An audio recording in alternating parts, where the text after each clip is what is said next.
tonight were 39. Oh, wow. Yeah. Beautiful.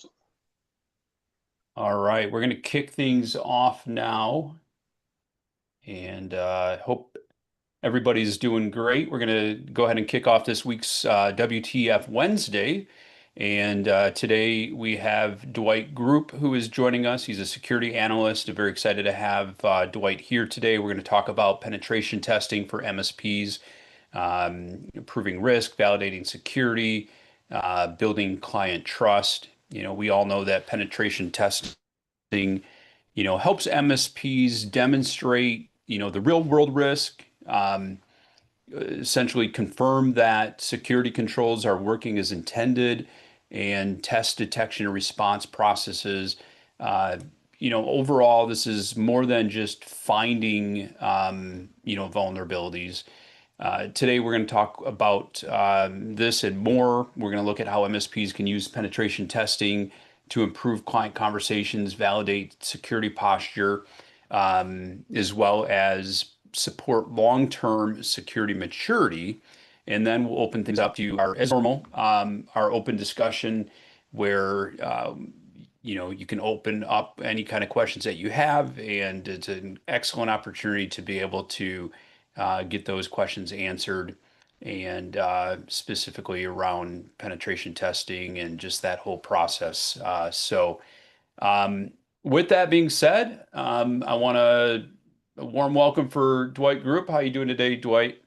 Doing well, Dan. Just if you don't mind, keep an eye on the time for me. Yeah, absolutely. Um, I'll do I'll it. do I'll do a quick wave Okay. when I need to pull you. Okay. All right. Or just send me an emoji up there. There we go. All right. Hi everybody. Nice to meet you, and thanks for attending today's podcast. Um, so my name is Dwight.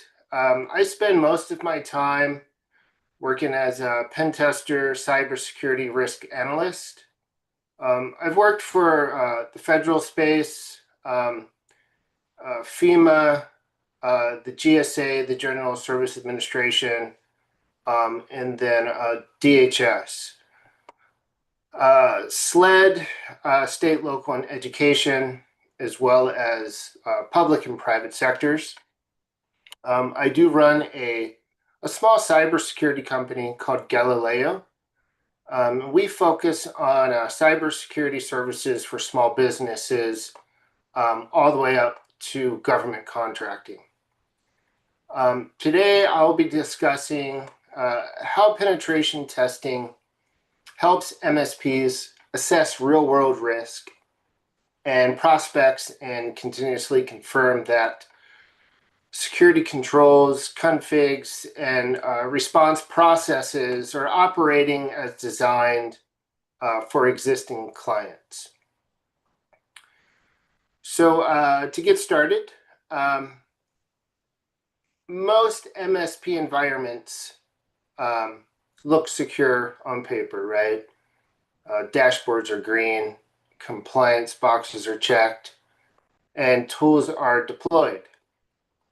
But attackers don't necessarily care, about the dashboards. They care about what actually works and what doesn't. So, the core message here is penetration testing helps MSPs answer two questions tools can't. For prospects, what is the real world risk we're about to inherit? And then for existing clients, are the controls, configurations, and response processes we put in place still operating the way that they think they are? And so today's not about penetration testing theory or vulnerability lists. We're going to focus on real examples, what pen tests consistently reveal that tools miss, right? And so how these results translate into business conversations, common pitfalls that MSPs run into with clients. On a side note, running a small cybersecurity company, we do work with MSP providers, and I do offer that as a service as well. So I do understand the lay of the land and the pros and cons, just to add that in there. So some of the examples, most incidents don't happen because security was never deployed.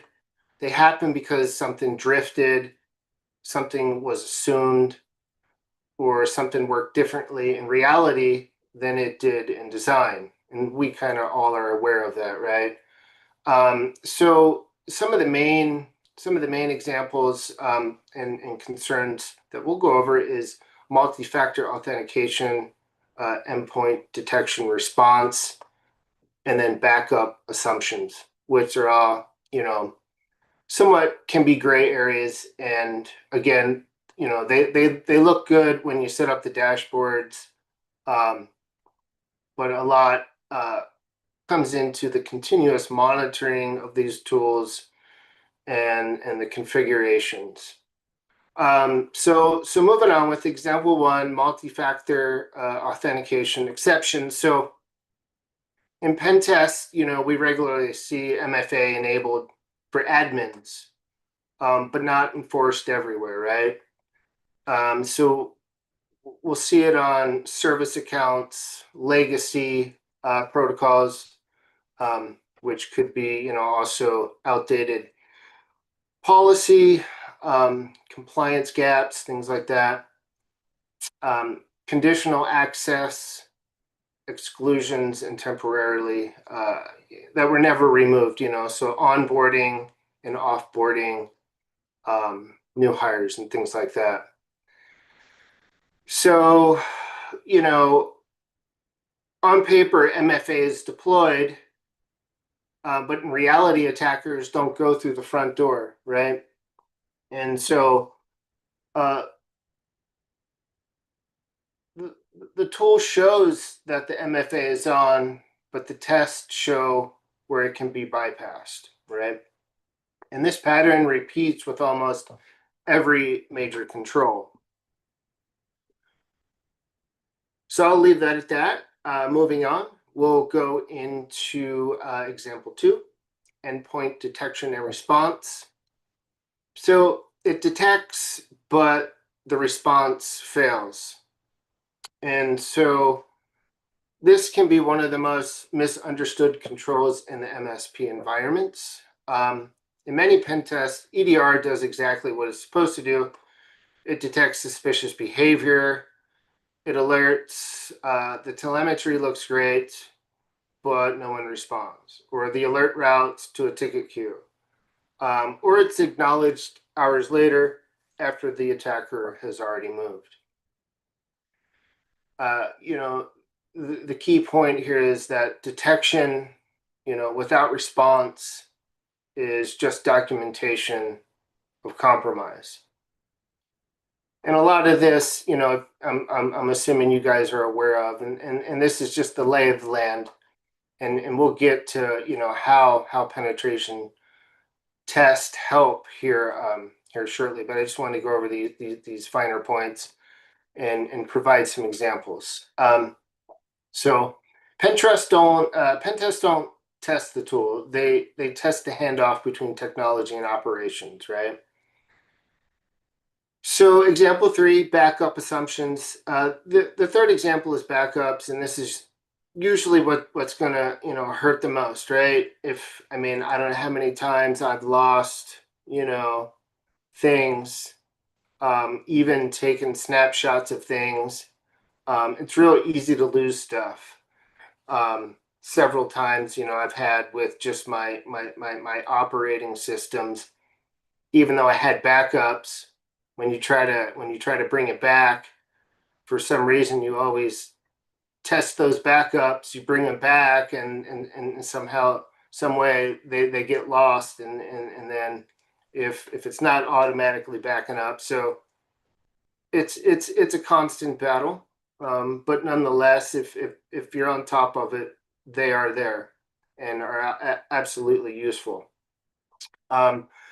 So, backups are running, jobs are green, reports look clean, but restores haven't been tested, permissions changed, recovery time assumptions don't match reality. And, during testing, we'll often find that backups exist, but the recovery process fails under real conditions, like I was just kind of going over, which I'm sure we've all been through. So, the key takeaway here is a successful backup does not equal recoverability.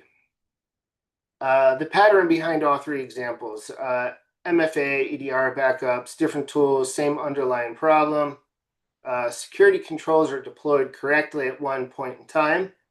The environment changes, exceptions get added, people adapt, processes drift, and no one goes back to validate that reality still matches the design, which is ever increasing, I would say, with AI. It seems that it's very hard to stay up to date with the race, which we can discuss AI and my thoughts on that when we open up the floor, but nonetheless, so most incidents don't happen because controls were missing. They happen because controls were assumed.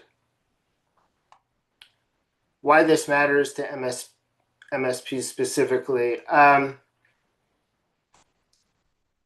Multi-tenant environments, standardized stacks with client-specific exceptions, ticket-driven operations, security owned across people, processes, and technology. When something fails, the client doesn't say the tool failed, they say our MSP failed, which is a tough, situation to be in. What penetration testing changes for MSPs? So penetration testing gives MSPs a way to validate reality without waiting for an incident. A control validation exercise, a configuration reality check, and a response readiness test. The simple contrast would be tools tell you what's installed and pen tests tell you what's exploitable. So with that, we can open up the floor and we can discuss some of these. And do you guys have any questions? I'd give you what I can give you, and maybe there's something you can share with me that will help me broaden my understanding of the lay of the land. I'm always open to new ideas and new things. Just don't overload me with too much data. All right. So who wants to be the first victim? Oh, I mean, the first person to ask a question. Who wants to be the first person? So I was wondering, since business email compromise is like where we're seeing most of the monetary losses nowadays, what does a pen test for Office 365 look like? Or is that even a thing? It is. It may have to do with the automation that is behind the scenes, right? So first thing that I would recommend is I'm assuming they're work emails, right? So you would be using a Microsoft business account. The important thing would be, a pen test wouldn't necessarily be, trying to attack you via a command line interface like a mobile application or a network, but it could be considered as like a risk assessment, right? And so the pen test / risk assessment, I would, somebody like me could go in there, get your credentials to your Microsoft business account, go in there and start with the basics. Make sure that all your security configurations in your Microsoft Business account are accurately configured based on your permissions, you know, and the employees that have those emails. So permissions is a big thing. The basic security configurations need to be set up properly and tested. And that that would be something that hypothetically you would work with me or a penetration tester. So really, you would want to make sure that your business account is set up properly and accurately. And also a big thing here is it needs to be continuously monitored, because things, anytime Microsoft comes out with an update, as you guys know, it can break things, it changes things. And so you just need to have somebody. Key here is to do it quick, efficiently, at a low price. You don't want somebody in there trying to figure it out and the hours are racked up and things like that. Also, a lot of I'm not sure if you're familiar with Power Automate. Mhm. Yeah, but Power Automate has a lot of key features and even a lot of like Chat GBT, OpenAI, a lot of these AI dashboards, not dashboards, software are, and I'd like, the idea is to keep it simple, right? And so, yeah, Chat GBT and all these AI platforms are great, but really, if you have a Microsoft environment, you would just want to stay within Microsoft, use Power Automate. And so if you have data that's moving from your office, your email, anywhere throughout your Microsoft environment, Power Automate can really simplify a lot of those processes. Like let's say you have a SharePoint, right? And you have a SharePoint site and you have your files and your folders, and then you have your Teams channel and you have documents flowing around, and then you have everything connected to email. Power Automate can automate a lot of those processes. Again, it all needs to align appropriately with your business, your Microsoft Business account security configurations. And so anytime you automate something, it gives you the option to select who gets what, sees what, has access, read write type permissions. I So don't know if that, Dwight, yeah. Dwight, just some clarification here, with Mike's question. So with pen testing, even though 365 is in the cloud and it's not like we're testing their infrastructure, there's still things that the pen testing will identify. Are you like misconfigurations you talked about, but also so is it checking against like MFA? Is it checking against conditional access policies that might be in place and like making sure that they're actually working properly? Yes. Again, it's all based on the scope, right? And really what would define that is a risk assessment of the environment. But yeah, certainly all of those. Okay. Yeah, Excellent. yeah. Mike, is there more that you wanted to have Dwight expand on, or did So he yeah, answer? so without giving you a global admin account to 365, if you were tasked with assessing, like, okay, how could an attacker get into your environment? Would you try to attack them, their local network, and then steal a token off of their computer, throw a Yes. keystroke logger on there, get their Yeah. password, steal the Uh, token, and then hit Office 365? Or Possibly that is one option. But again, hackers don't want to.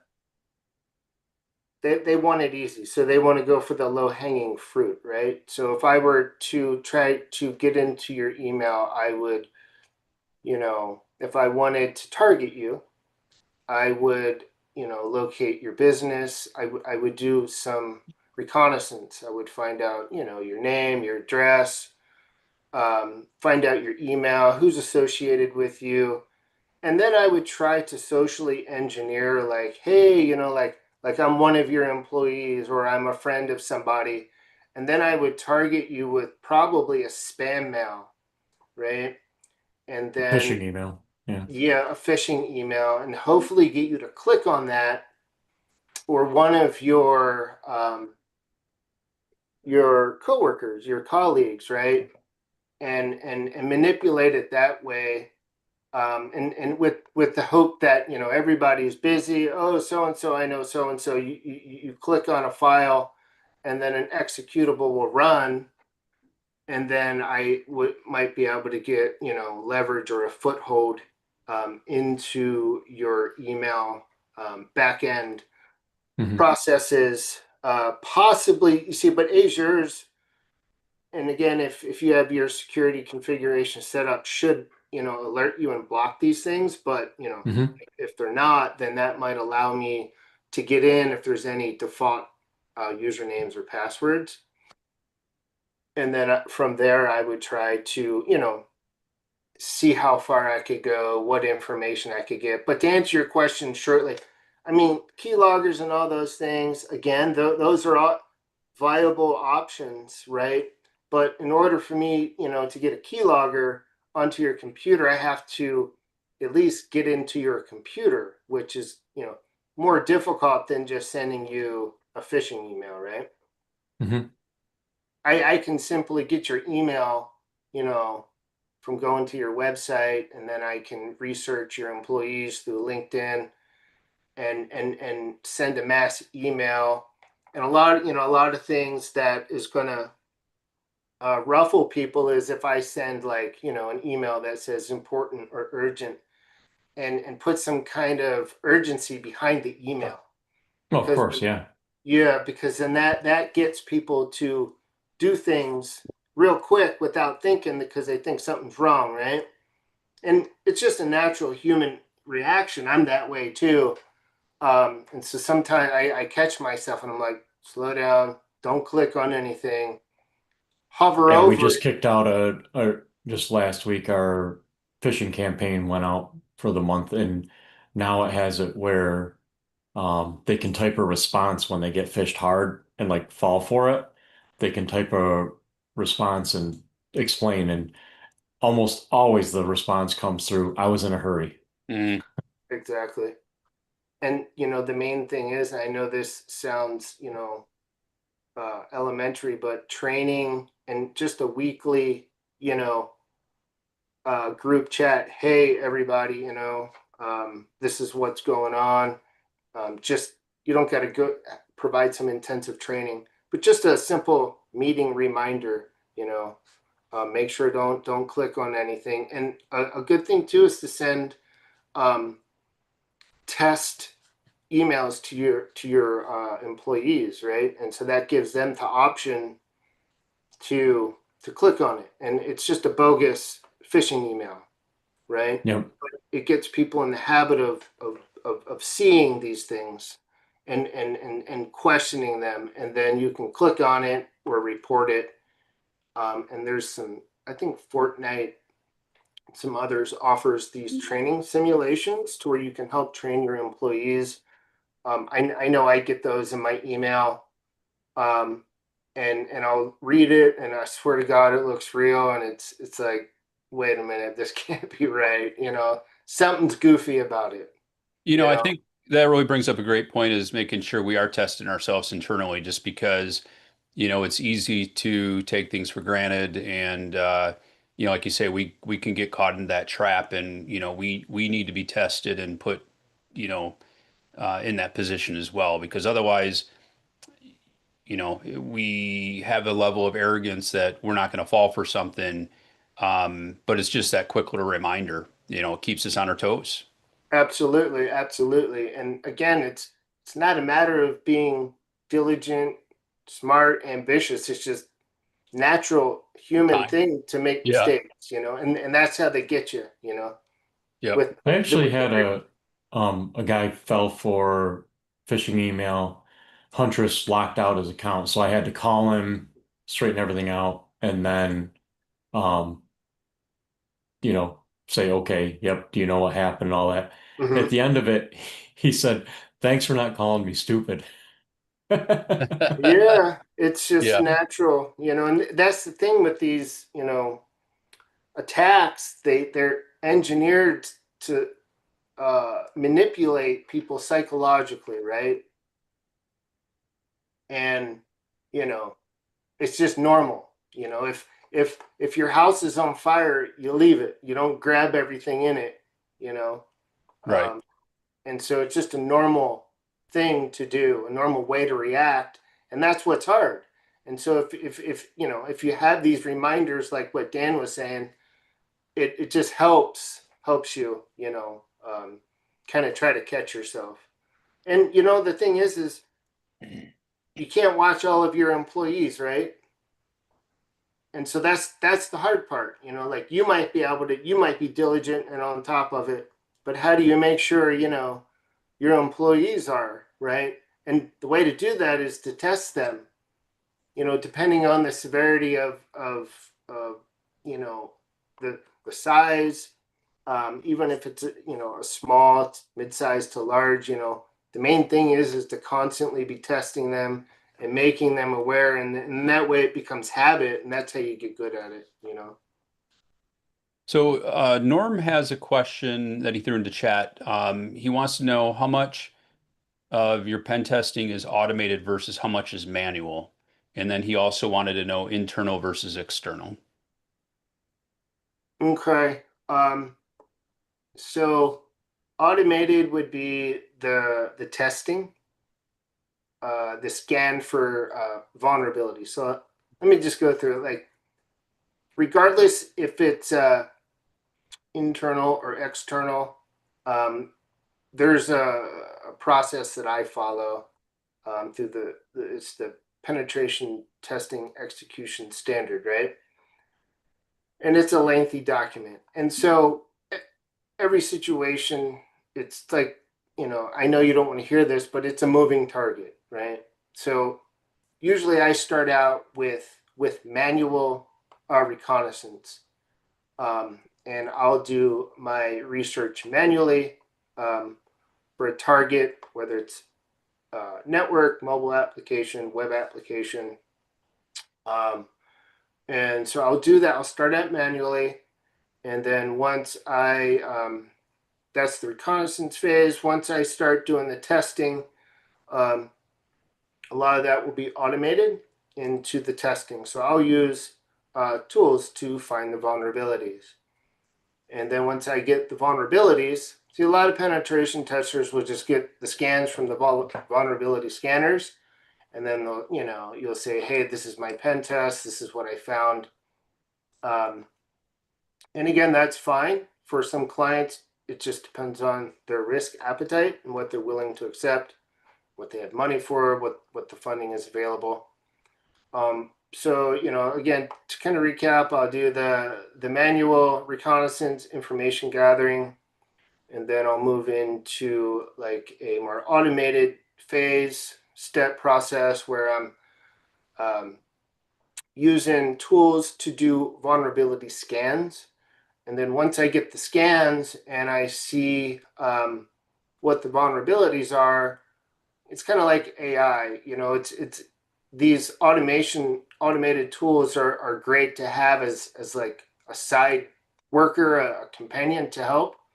But then, I mean, at the end of the day, you kind of gotta, roll up your sleeves and get dirty a little bit. And then that's kind of like where the manual testing comes in. And then you got to make sure that these vulnerabilities that these scans are providing um, are not false positives, right? Because a lot of these scans, and so I don't want to hand somebody a penetration test that's got a bunch of vulnerabilities that aren't real, that are just false positives that the vulnerability scanner or network scanner picked up on. So then I kind of will bounce back and forth between automated testing, manual testing, and just kind of rule out, what's real and what's not. And you can only get so good based on the information that's out there and available. But there's tons of threat feeds and exploit databases that keep track of everything. The only thing that would be hard to deal with is a 0-day vulnerability, and that's something that nobody's aware of. But if it is out there, it's pretty much documented, and you with enough reconnaissance and information gathering, using the right tools, you'll be able to find that out there and then bounce that off whatever the vulnerability scans find. So you're saying every company's hackable? I would say every company is. It just depends on, the intent and the motivation. Are you told how far to go with this penetration? Yes, my client basically, it's called a rules of engagement, right? And so I establish this with my clients, and they say what I can test and what I can't test. Because there's definitely certain things that I could do that could shut down their operations, which they don't want. So there's only certain things that they want me to test. And so that is what it is. So for instance, let's say, a company is in a situation where they know that I could probably, if I dig deep enough, I could probably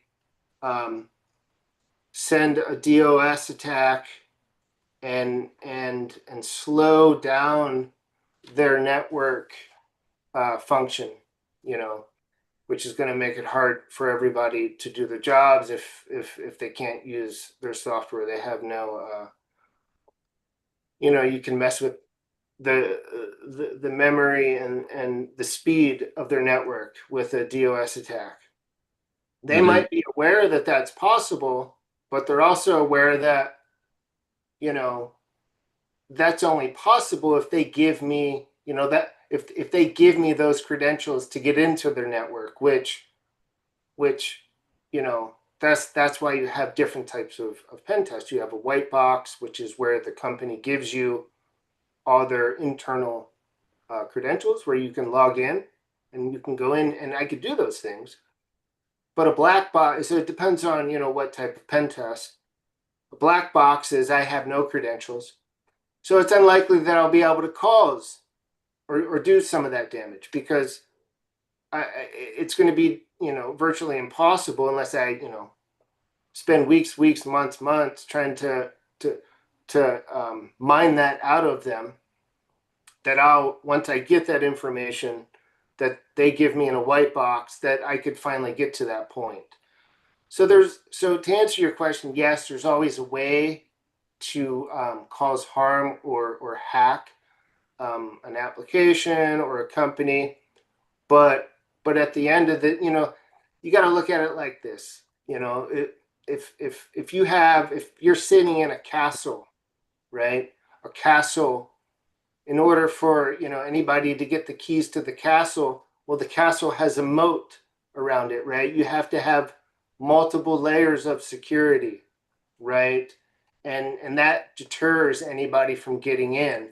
And so let's say they if you're looking at the example of a castle, so you have the moat, and then in front of the moat you have your guards, and then in front of your guards you have individuals that are out a few miles, running the perimeter of the castle, looking for any kind of intruders and things like that. So you want to make it as difficult as possible. So if one level fails, they got to get through the next one. If that level, if they're able to get in through there, then they got to get through something else. And so that's how ideally people want to set up their environment. So even if somebody's able to hack one of those levels, it doesn't mean they're going to get the keys to the castle, or they're going to get, your credit card information and start, using your credit card, or getting into your database. So those are the internal, and the keys to the castle. You want to segment your networks, right? You want to segment all of your mission critical, your data, your financials. That's internal, right? And that's segmented. So that's going to be your most secure area. And then How outside, I got a couple questions. Um, what's the least expensive black box pen test? Like where would pricing start on something like that? it depends on the scope, right? And so how many endpoints you have, how many IP addresses you have, how many So soft. so you're counting on them to give you IP addresses to get Yes. started? Yes. Because that's what, like, let's say I want to spearfish Dan, because I'm like, man, he's got all kinds of stuff going on and everything MSP, and I want something of everything, right? Mm-hmm. So he probably isn't hosting his web server or his email server at his business anymore. Nobody does that. So even finding the IP address, if I want to start pounding on his firewall, like that would be really difficult. Um, so then I'm like, okay, I'll just do a phishing test. And if my phishing test fails, where do I go from there? So it's like if you were, um, it just seems like you could spend a lot of time getting nowhere. And how do you tell the customer, hey, this is what I'm gonna try to do for this price. And, if that doesn't work, I'll stop back and, Mm-hmm. um, How do you know when to yeah. stop? That's an excellent question. And that, that's a very good question. And that oftentimes runs into what is called scope creep, right? Mhm. And so you want to avoid that at all costs, because then the client's not happy, the pen tester's not happy. So that's why it's very important to have a statement of work, which, as a pen tester, describes what will be done. The rules of engagement describes how it will be done. And it also So states, if Dan comes to you and says, "Hey, I'm worried about um I'm concerned about my security, mm-hmm, and I've got two two employees at Everything MSP. Here's our email addresses." And then do you give him a flat fee based on that to see um yeah, you if could the phishing usually, test is successful? And yeah, typically, like you could do 70. Everybody's different. I charge 75 an hour. I try to be pretty fair. You're going to run into some people who charge 75 and up, all the way to 250 an hour, right? I try to keep it at around 75. If I have to bring in another pen tester to assist, then that I try to keep it at that 75 too. But typically it's either hourly, or you can do it like a bid, like a quote, and to really, so to answer your question, it can go from anywhere to, on the low end, I would say testing, what you just gave me, testing anywhere from 3 to 5 days at max. Maybe, anywhere from 30 to 40 hours. So you're looking at maybe $3,000 for the testing, maybe less, maybe 1,500, depending. So the more you know about the environment in their stack, the more likelihood you'll find some issues.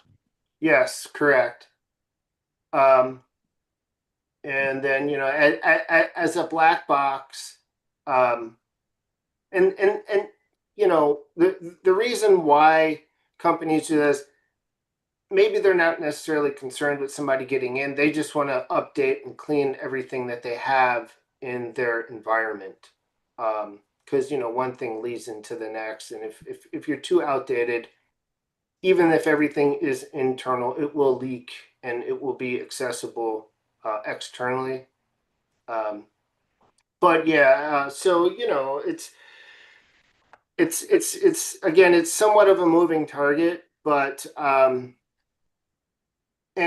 to get back to your question, like firewalls, there's scans that can be run on firewalls to find vulnerabilities in firewalls, and everything, what I'm looking for as a tester is whether it's a firewall, whether it's software, I'm looking for outdated versions of software. And if I can find outdated, unpatched software, then I can find a vulnerability and I can try to exploit that software, firewall, whatever it is, specifically. That's the first thing. So Even if they don't tell you their firewall, you can probably almost always tell what firewall they have. yes, if I can run a network scan, basically, I can find anybody's website on the internet. I can take their URL and I can put it in a tool. It'll give me the IP address of that URL, and then I can run that. I can run the URL and the IP address I get, and I can get I can get all the information, your internet service provider, what servers you're using. And it's unfortunate that all that information can be found on the internet, but it's there. And, the good thing is that your internet service provider is probably going to have a DHCP, a dynamic hosted server for your IP address. So hopefully it'll be changing. So it'll be hard to locate your core IP, right? Let me ask this, Dwight. So, a lot of times when you go to an MSP's website, they'll tout what their stack looks like, what their security stack is, maybe what firewalls they're using, what, type of EDR, whatever, any kind of tools that they use. Right. Do you find that, that if they were to reverse engineer, figure out who your clients are, Mm-hmm. and know that most MSPs are consistent with their stack, that puts them at risk for putting out what their stack is, because they're basically telling bad actors, these are the tools we use, and if they happen to Exactly. find out who your clients are, what are your thoughts in that area? That's exactly right. And the thing is to make sure that whatever tools that are being used are updated. Anytime updates come out, updated, and that the configurations are configured to fit the needs of the company that the MSP is providing services to. And it's a continuous monitoring concern. And then a risk mitigation, right? You want to have a risk assessment done and make sure that all the risks are mitigated as possible. And that gets into like mitigating risk, like nobody clicking on phishing emails, nobody using personal devices for work accounts. It's ideal if everybody has work computers, work phones. Mitigating risk. Don't be sending emails from your personal email to your work email. Things like that. But really, at the end of the day, you want to make sure that one, that you're using, that the MSP is using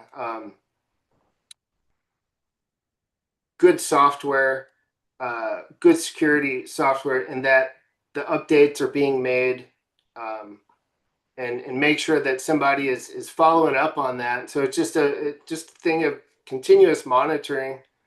I would say, You ever have a client take exception to some of the vulnerabilities you found, and then you go ahead and prove that they're actually a vulnerability? I'm sure there's questions about what you find and if it's actually legitimate or something that's never going to be compromised with. Exactly right. And the unfortunate answer to that is that a lot of times companies do penetration tests because they have to meet compliance. And within that, there's a certain level of risk that's always accepted, just depending on the client. And once they get the pen test, then they can move on with, the risk assessment of the overall architecture. And then so it just becomes a checkbox. And so at the end of the day, there's going to be risks, there's going to be vulnerabilities.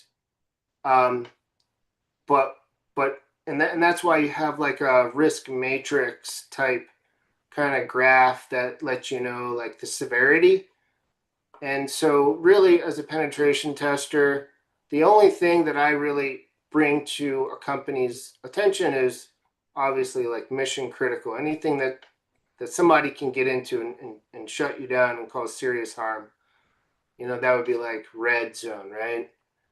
And then under that would be like medium, so something that's possible that somebody could get, and a vulnerability and exploit, but you're going to have to work a little bit harder for that. And then there's like, green, which is like low end stuff that it's, nobody's going to waste their time trying to exploit that. So whenever I do a penetration test, there's tons of stuff you find. And again, there's always going to be vulnerabilities. There's things are changing and updates are changing so drastically. That's why it's just important to make sure the updates, because the software developers and the security team who are building the software, they should be scanning their software, making sure that they're finding bugs and vulnerabilities, and then applying patches to that software. And so then if they're doing their due diligence and they're doing all that, then it's up to the MSP to make sure that those updates are being implemented. And then again, at that point, it's just a matter of monitoring that. And so it is very hard to hack into something. It's not easy. And so with the low hanging fruit, nobody wants to waste time with something that's very difficult, right? And so it just depends on the intent. Like when it some years ago, we were warned that we needed to secure the firmware on our printers because bad actors could hack into vulnerable printers, then install something that would look for like eternal blue vulnerabilities and that kind of thing and just sit on the network. If you were in an environment like that where you found an old printer on the network sitting there, and then your report showed it was vulnerable, and then the client said, prove it. Do you do the research yourself to figure out how to hack the printer and install the tools? Or do you bring in somebody else that's already done that a few times and just sub it out to them? That's a good question. And, because nobody knows everything, right? And so it depends on the timing. So if you have time and you want to learn how to do that, and this is just how I treat my own if I were in that situation. If I have time and I have time to learn and build my skill set, then I would do it myself because I'm confident that I'd be able to eventually figure it out. But if I Mhm. didn't have time and I needed a quick turnaround, I would reach out to, my partners or my colleagues and find somebody who has more experience than I do, and then make sure that at the end of the day, I want to make sure my client is their needs are met and their service to the best of my ability. And if I have to stand down and find somebody that has more experience than me, then that's what I'll do, to make sure that they're taken care of, in the best way possible, right? Do you already have your own Evil Jinx server built out, ready to go? What was that? Evil Jinx, I do not know. is there something similar that you use for the phishing, that first stage? Typically, I don't try to, send phishing emails. That's not something that I do or, focus Okay. on. You're more Uh, on the internal LAN than the Office I 365 side. Yeah, I mean, there's just so much out there. Um, for instance, right now I'm doing a penetration test for race conditions and timing flaws. And this is like a off edge thing. I have done that. I've worked with it a little bit, but I have to reach out to somebody that's got more experience. And so with my network, I would be able to find somebody who would be able to assist you if that's what you're asking. I am networked with and I'm not sure if you guys are familiar with BugCrowd is a partner of mine, and then HackerOne. I have some colleagues that I could reach out to and find somebody. I'm 100% sure that if you needed help and you needed somebody to test your email environment, um, that I could find somebody and I could take part in that and make sure that everything is, provided to you. Um, Now the issue is that BugCrowd and HackerOne, they charge more, right? And so this is what you run into. You can hire somebody that has to. They'll charge you less, but it might take a little. And this is just business lay of the land. You know, it'll take a little bit longer. Um, they can still get the job done, but you're going to pay less. Or do you just want it done, dealt with, but you got to pay more? And that's like that with anything. I do have, Do you Unfortunately. have oh, oh, go go ahead, ahead, Mike. Dan. No, go ahead. Go ahead. I was just kind of wondering on the forensic side, then, do you have groups that you work with that if somebody calls you because they know that, you're into hacking and then they bring up a forensic job, they've already been hacked. Do you have a partner that you just send that work straight over to them? I do. It would just be a matter of like the urgency, right? And first thing would be to, um, either stop using the system, and ideally you have a backup system and you could halt the system that's hacked and go back to a previous snapshot time that you're able to keep the business operations going. And you might have to, do less in that snapshot or that moment in time environment, but you would at least be able to continue going, right?